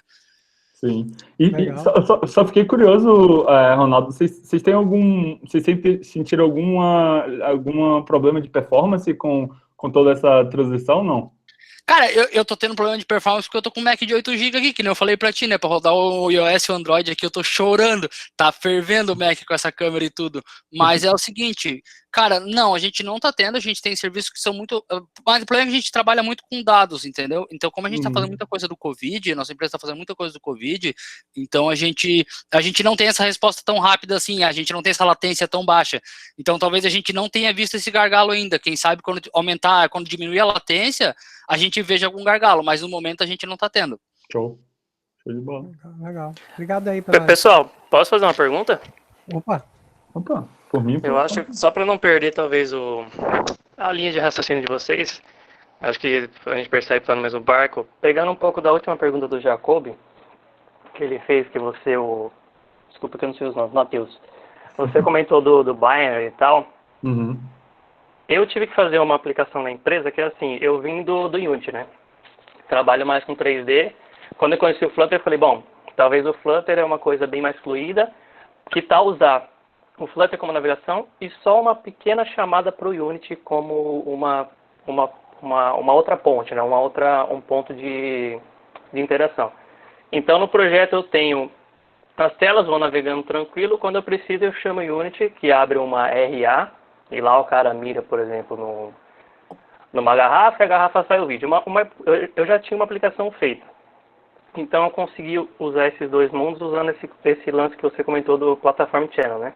Uhum. O que eu ia te perguntar é o seguinte: você acha que é saudável para a aplicação, pensando no Flutter, que eu mexo há menos tempo, eu deixo ele gerenciar todas as telas e quando for a hora de colocar uma feature específica que ele não tem controle, vamos jogar assim, hoje o 3D, pelo que eu pesquisei, ele talvez não tenha muito controle sobre isso.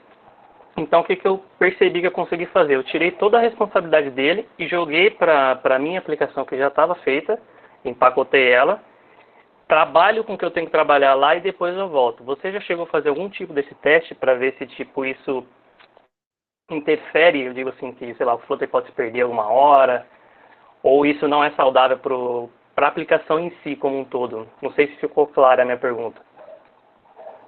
Ficou, cara. Obrigado por trazer aí sua experiência. E que fantástico você está trabalhando com Unity e Flutter ao mesmo tempo. É uma das coisas que eu estava até conversando há pouco tempo sobre a restrição de 3D, né, dentro do Flutter. Ali o Skia sendo uma biblioteca 2D. Nesse momento a gente não suporta 3D ainda, né? Muito da hora isso. Cara, eu vejo o que você está falando muito parecido com o esquema do ADD2App, né? Só que inverso. Você está usando o Flutter como cara central e está chamando nas suas telas sua aplicação no Unity, né? O cuidado que eu imagino assim, que tenha que ter nessa situação com a alocação de memória que você utiliza do lado do Flutter, assim. No mundo nativo, né, no Android, aí eu posso falar com mais tranquilidade, a gente tem alguns problemas de alocação de memória que o conjunto de Flutter mais Unity pode ser que em algum momento o seu lado Flutter seja matado e você perca o seu host, né, e aí sua aplicação vai embora. Eu não sei até que ponto você consegue ter esse controle, mas talvez conseguir modularizar isso ao máximo de fazer essa transição, né, para você não perder a alocação do Flutter. Entendi. Deixa eu só, se puder, outra pergunta, falando Claro. de uma forma abstrata, talvez até para a galera aí, vou tentar chutar com a parte do Android. O que eu entendi que eu fiz foi o seguinte, de aos trancos e barrancos, né, foram meses. O Flutter está ali na activity dele, vamos chamar assim, Tá. e a minha unit tem a activity dela. Eu usei esse Platform Channel para chamar uma intent nova e abrir a activity da unit. Beleza. Aí ela veio, tomou conta de tudo, usou o full screen dela, e aí depois eu mato a activity da unit. E meio que ele volta para a activity do Flutter. Então, talvez eu entenda que tem essa troca de poderes assim. Só que eu percebi que às vezes, dependendo do dispositivo, na hora que eu volto, como se fosse um aplicativo nativo, você sente quando você troca de tela, né? E eu não sei se isso eu conseguiria ver de algum jeito se está sendo prejudicial para a aplicação, entendeu? Porque meio que quando eu clico nesse botão, eu não tenho mais como logar eu ver log nem no Flutter mais. Eu só vejo o log da própria Unity, entendeu? Eu já tirei o poder dele todo. Então eu não sei se isso é uma coisa certa a se fazer. No iOS eu também consegui, aos trancos e barrancos, eu percebi que ele é diferente o jeito de trabalhar. Você liga a Unity, ela fica rodando por trás, infelizmente, e você só chama a view dela e volta. Então é um pouquinho mais fácil de se entender o que ele faz. Ele tá com a view do Flutter, chama o view do que você chamou lá por cima, depois ele esconde, então você ainda está no mesmo lugar, entendeu? Essa troca, principalmente de Activity do Android, eu não sei se alguém de vocês, alguém já fez e viu que serve, eu falo, não, isso não é bom, não é um caminho, tenta outra coisa, não sei. Eu não sei exatamente se a minha aplicação está rodando legal, entendeu? Eu não sei se o Jacob vai falar alguma coisa, porque pareceu que ele tá querendo responder, ou não. Não, você pode responder. Não pode responder. É porque eu tava caçando aqui uma parada. Mas pode responder aí, depois eu falo. Não, então, eu nunca passei por essa situação, né? Mas o que eu imagino, Guilherme, né? Guilherme, isso.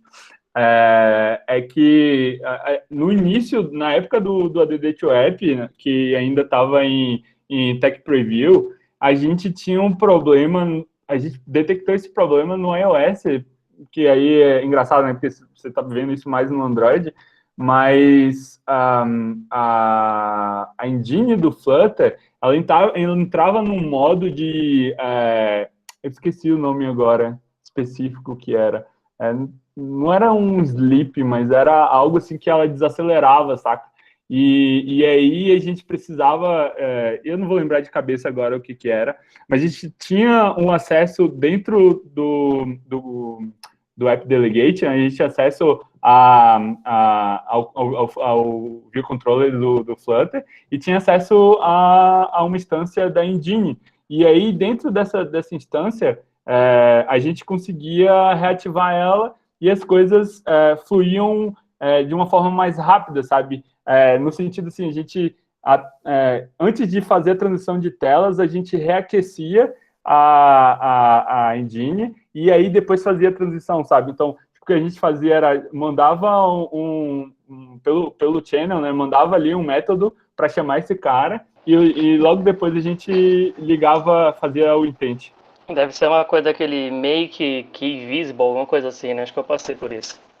Eu acho que é justamente esse tipo de método que você falou que eu queria saber se existe algum lugar que alguém fale, não, isso é saudável, esse é o único caminho. Não tem problema você ficar, sabe, essa troca de chave de tecnologias. Cara, isso é muito mato, né? Tipo, você tá explorando uma parada bem nova e inclusive, vale muito a pena você montar um materialzinho para compartilhar isso com a comunidade, porque... Não, seria um prazer, eu tô tentando, acabei de finalizar, uma coisa que tá fresca ainda. Então, quando eu vi esse meetup de plataforma, eu falei, putz, eu acho que lá vai ter uma luz, ou vai falar, tipo, não, continua, ou você viajou, você usou o jeito errado, mas assim, se rodou, eu já acho que é uma boa coisa, entendeu? É que no seu caso o buraco é mais embaixo, né? Você está falando de gerenciamento de memória e muito específico ali como o Android lida com isso, né? E aí a integração disso com duas tecnologias diferentes, né? Então, mano, tipo, faz um post ali, joga no Medium e talvez, eu nem sei se tem alguma coisa assim, já específica, não sei se tu encontrou alguma coisa na internet já, alguém explorando esse lado. Eu encontrei uns caras que faziam isso, mas mais compactado ainda, ele fazia em forma de view mesmo. Dentro do Flutter, só que é gigantesco o repositório deles, então eu não consegui. E aí, o que traz ali em respeito ao Platform Channel é lidar com as mensagens, né? O seu caso já seria mais a transição e a alocação de memória, então não vou conseguir te ajudar muito mais que isso. Não, que isso, obrigado. Eu só quis perguntar justamente por eu ter usado o Platform Channel diferente do que você falou, então eu fiquei na dúvida, entendeu? Eu meio que usei ele para chamar o intent e depois voltei.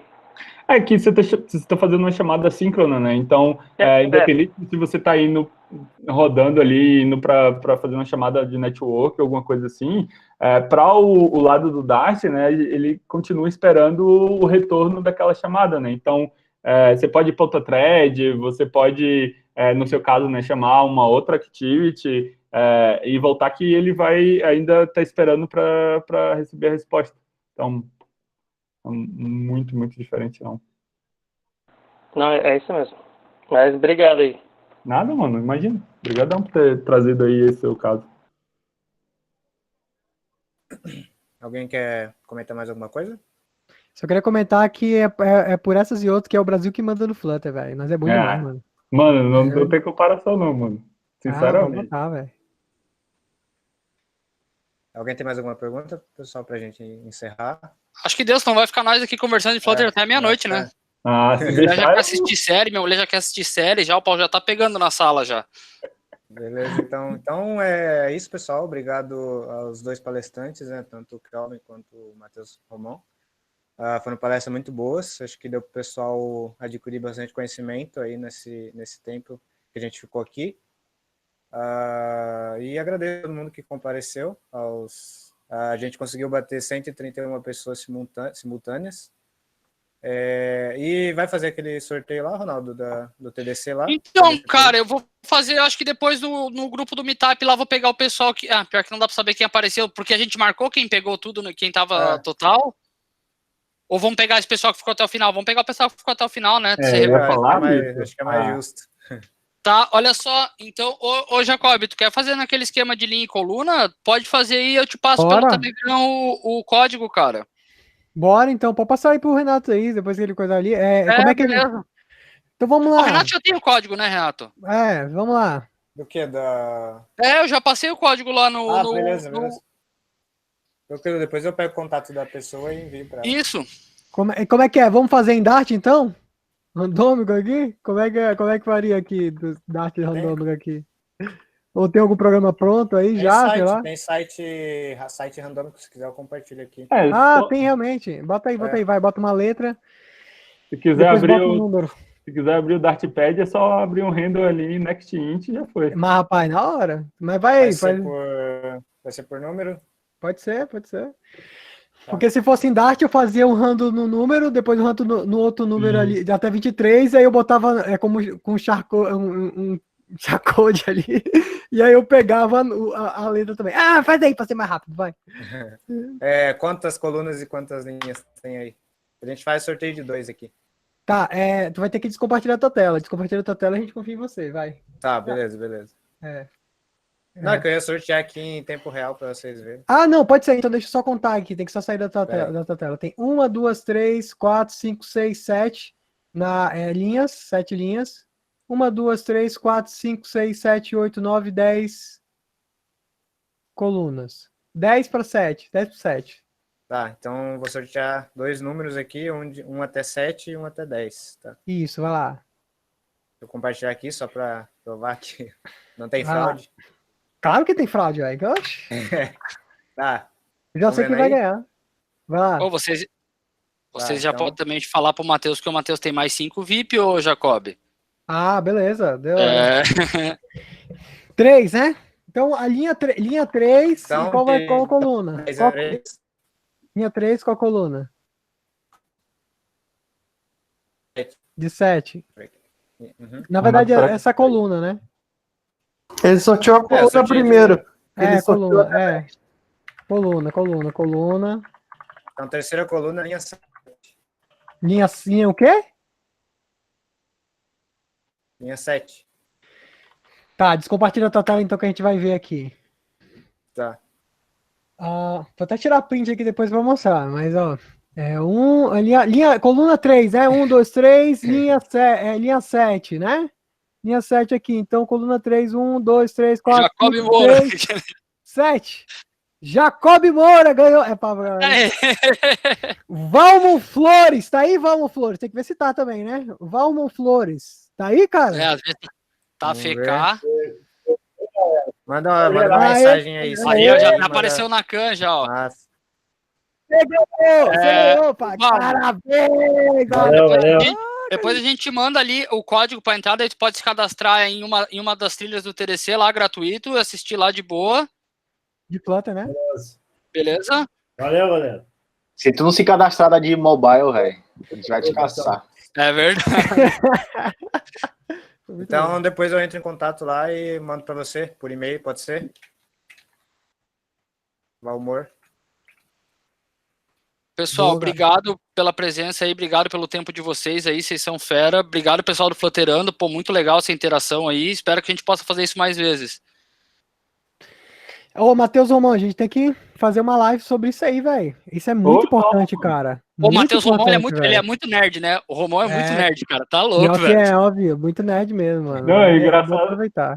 Valeu, mano. Valeu, brigadão. Engraçado é vocês falando Matheus aí. Toda hora eu acho que é outra pessoa, porque ninguém me chama de Matheus. Todo mundo tá chamando de Romão. Mas depois eu topo, mano. A gente levanta aí um material legal e traz pra galera. Se deixar, eu fico falando a noite toda, mano. Quando eu falei ali de arquitetura,